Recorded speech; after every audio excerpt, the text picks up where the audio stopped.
Beecham-Handel suites. The conductor Sir Thomas Beecham made several orchestral suites from neglected music by George Friedrich Handel, mostly from the composer's 42 surviving operas. The best known of the suites are the Gods Go Avaging 1928, The Origin of Design 1932, The Faithful Shepherd 1940, Amaryllis 1944, and The Great Elopement 1945, later expanded as Love in Bath 1956. Some of the suites were written as ballet scores. Others were intended for concert use. Beecham made no attempt to emulate Handel's original instrumentation, and employed the full resources of the modern symphony orchestra, introducing such instruments as trombones, cymbals, triangles, and harps into the orchestration. He made recordings of parts or the whole of all the above suites with the two orchestras with which he was principally associated, the London Philharmonic between 1932 and 1945, and the Royal Philharmonic thereafter. Both at the time and in the present day, Beecham's arrangements of Handel have divided opinion. Some critics have found the 20th century orchestration inappropriate. Others have praised Beecham for unearthing long-forgotten music and bringing it before the public. Recordings of the suites, mostly conducted by Beecham between 1932 and 1959, remain in the current catalogues, but the works have dropped out of the general concert repertoire. Background: after their original performances between 1705 and 1741, Handel's operas had fallen into almost total neglect. Even in his lifetime, they had become unfashionable, and he had successfully switched to writing oratorios in English. After his death, the operas were generally forgotten.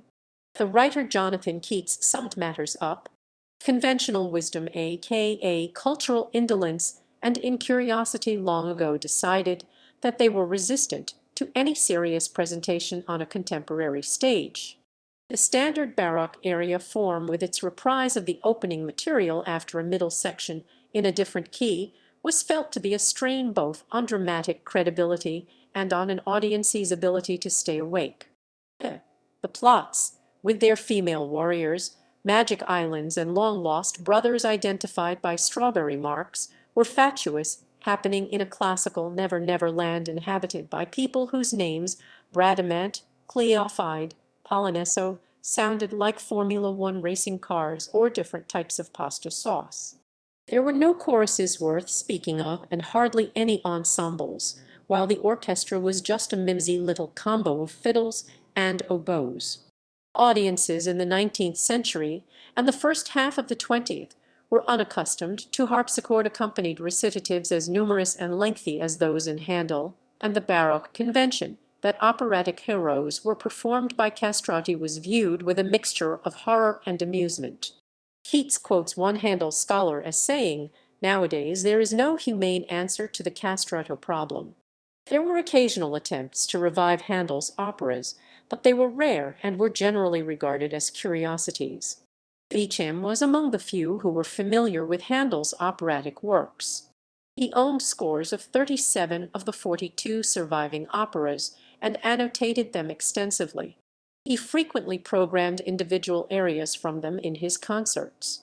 In addition to this, he believed that another effective way of bringing Handel's forgotten operatic music before the public was to arrange the best of it into concert or ballet suites for large modern orchestras.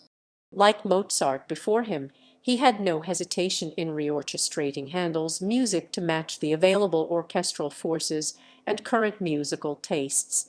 The original Handelian orchestra was composed of a handful of strings and about a dozen reed wind instruments, mainly oboes and bassoons, with an occasional reinforcement of horns, trumpets, and drums, restricted by necessity to the somewhat monotonous repetition of tonic and dominant. This makes hard going for any audience asked to listen to it with the opulent sound of a latter-day orchestra well in its ears. Beecham, maintaining that Handel revelled in great demonstrations of sound, said he feared that without some effort along these lines, the greater portion of his magnificent output will remain unplayed, possibly to the satisfaction of drowsy armchair purists, but hardly to the advantage of the keenly alive and inquiring concertgoer. Orchestral suites. From the 1920s onwards, Beecham arranged Handel arias and other pieces into various suites, the best known of which are the Gods Go Avaging 1928, The Origin of Design 1932, The Faithful Shepherd 1940, and Amaryllis 1944. The suites are impossible to detail definitively, as Beecham was in the habit of adding, dropping, or changing the order of movements from performance to performance and recording to recording, and his concert and recorded performances frequently differed from the published scores. The first Handel-Beecham arrangement was given simply as Suite Handel at a concert in February 1924. In April of that year, Beecham conducted the London Symphony Orchestra in a recording of the work. The suite consisted of 4 movements: 1. Ir lento. 2. Hornpipe allegro allegro allegro. 3. Musette poco mosso e tranquillo. 4. Burri allegro allegro. All 4 movements were reused in later Handel-Beecham suites. The air became No. 5 change of scene in The Origin of Design, the hornpipe not from an opera, but from the Concerto Grosso Op. 6/7, Musette from Il Pastor Fido, and Burri from Rodrigo all reappeared in The Gods Go Avaging. A piano transcription of the suite, by Giulio Confalonieri, was published by Metzler, London, 1925. WorldCat has no record of a published edition of the full orchestral score. The Gods Go Avaging, 1928. In March 1928, Beecham included 3 Handel pieces in a concert with the New York Philharmonic Orchestra at Carnegie Hall: the Overture to Tessio, the Musette from Il Pastor Fido, and a Burri from Rodrigo. According to the musicologist Graham Melville Mason, these numbers were the germ of Beecham's ballet score, The Gods Go Avaging. The ballet was commissioned by Serge Diaghilev for his company, the Ballets Russes. It was choreographed by the young George Balanchine. Boris Kochno devised a simple scenario on the lines of an 18th-century fête champetre, in which a shepherd comes across a nobleman's picnic, spurns the attentions of 2 ladies in the party, and dances instead with a serving maid. The picnic party's indignation is quelled when the shepherd and maid reveal themselves as gods in disguise. For the score, Beecham produced an 11-movement suite. 1. Introduction Overture to Act Roman II of Admeto. 2. Allegro or First Dance or Fugato from Overture to Tessio. 3. Minuet from Alcyon. 4. Hornpipe from Concerto Grosso Op. 6/7. 5. Musette from Il Pastor Fido. 6. Ensemble or Second Dance from Organ Concerto Op. 4/4. 7. Larghetto or Dream from Alcyon. Savina. Tambourine from Alcyon. 8. Gavotte from Alcyon. 9. Drammatico from Terpsichore. 10. Marie from Rodrigo. A saraband movement was included in Beecham's recording of the suite with the LPO. He later used it in Amaryllis. The ballet was premiered in July 1928 at His Majesty's Theatre, London, under both the English title and the French Les Deux Mendiants. Beecham conducted, and Alexandra Danilova and Leon Wysokovsky danced the leading roles. It was a considerable success and became a mainstay of the Diaghilev Company's repertoire until its disbandment after Diaghilev's death in August 1929. The work was then presented by Wassily de Basil's company. A new production was staged by the Vic Wells Ballet at Sadler's Wells Theatre in 1936 with choreography by Ninette de Valois. This version was frequently revived, most recently by the London City Ballet in 1982. Recordings. Beecham made 3 recordings of excerpts from the score. The Origin of Design, 1932. In 1930 a suite based on Ariadne was announced, but did not appear.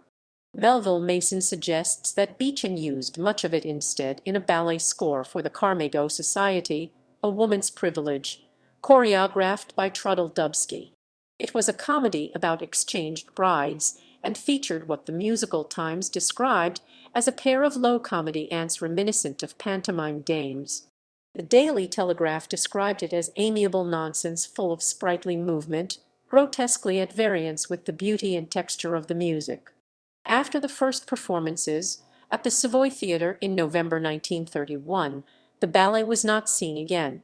Much of the score for A Woman's Privilege was reused in The Origin of Design, first given at the Savoy in June 1932. The ballet, choreographed by de Valois and starring Lydia Lopakova and Anton Dolan, had a slender plot inspired by designs by Inigo Jones and adapted by de Valois from Carlo Blas's treatise, The Code of Terpsichore. The god Eros inspires the young debutante to draw for herself an image of her lover. Polydore humankind has discovered art. In the second scene the drawing is carried to the court of Apollo and offered to the god in the presence of the 9 muses. The critic in the Times commented that the plot ran out long before the music. The New York Times said that the piece showed once more Beecham's rare tact in translating old wine into new bottles. Beecham's musical assistant, Henry Gibson, worked with him on many of his arrangements, and is credited in the published score of this suite as the compiler and orchestrator. That score contains 13 movements, of which Beecham and his newly founded orchestra, the London Philharmonic, recorded 10 in December 1932. They made further recordings from the score in 1933 and 1934. The main sources for this score were aria dante, Il Pastor Fido, Rinaldo, and the ballet Music for Terpsichore movements in the 1937 published score. Scene 1.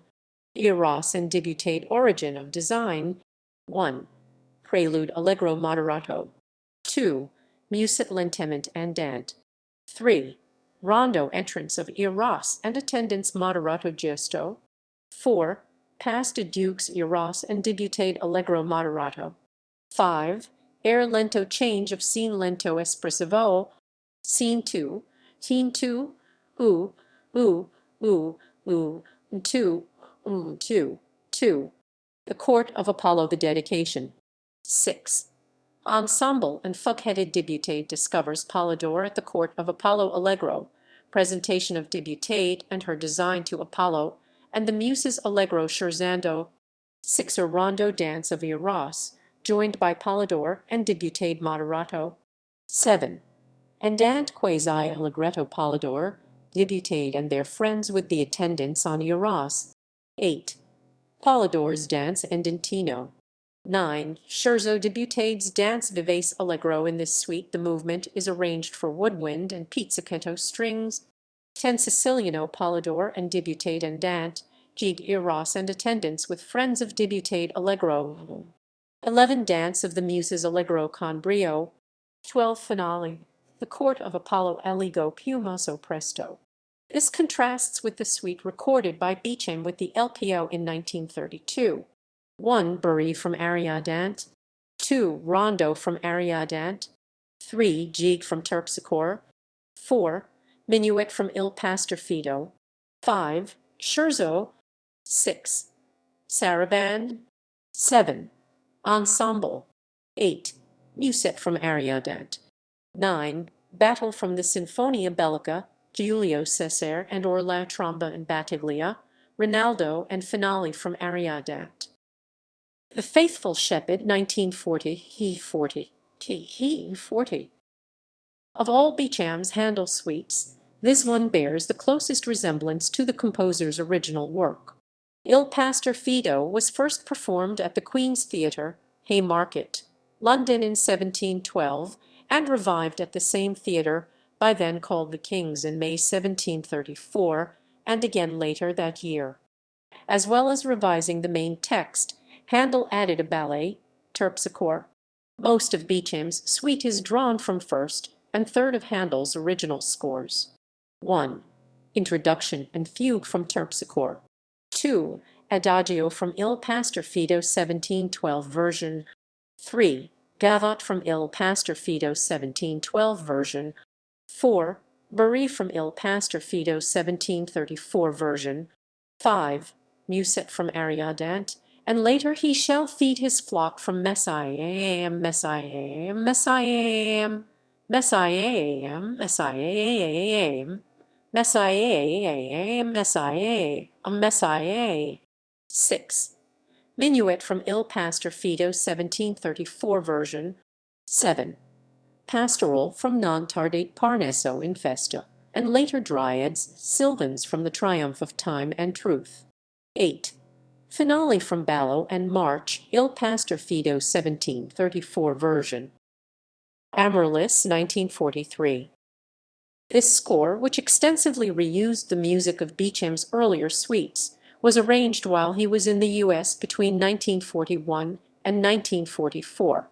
It is not known to be connected with any proposed ballet and featured in his concert programs in America. It was published in 1943. 1. Entree lento.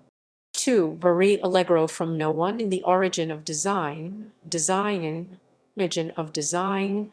3. Musa andantino from No. 5 in The Faithful Shepherd. 4. Gigue allegro non troppo from No. 3 in The Origin of Design. 5. Saraband largo from An Addition to the Gods Go Abbegging. 6. Gavotte allegretto. 7. Minuet lento moderato from No. 6 of The Faithful Shepherd. 8. Scherzo and trio allegro ello stesso tempo, the same music as 9 in The Origin of Design but differently orchestrated. Recordings. Beecham recorded only the gavotte and scherzo from Amaryllis. The full suite was recorded by the Royal Philharmonic Orchestra, conducted by Yehudi Menuhin in 1986. The Great Elopement 1945 and Love in Bath 1956.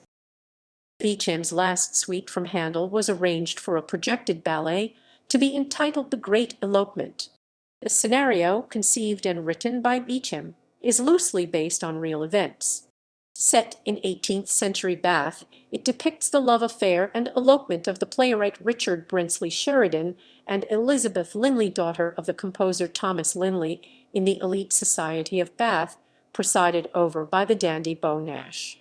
For financial reasons, the production of the ballet did not materialize, and Beecham instead incorporated the music into his concert programs and recordings. The suite was first heard in a broadcast by the American Broadcasting Symphony Orchestra, conducted by Beecham, on 7 April 1945. The first concert performance followed 5 days later by the Rochester Philharmonic under Beecham. He continued to include movements from the work in his programs for the rest of his life, and it featured in his final concert in May 1960, less than a year before he died. For the first 10 years or so of its existence, the suite was programmed and recorded as The Great Elopement. In the mid-1950s, Beecham altered the title to Love in Bath. The music is almost all taken from Handel operas.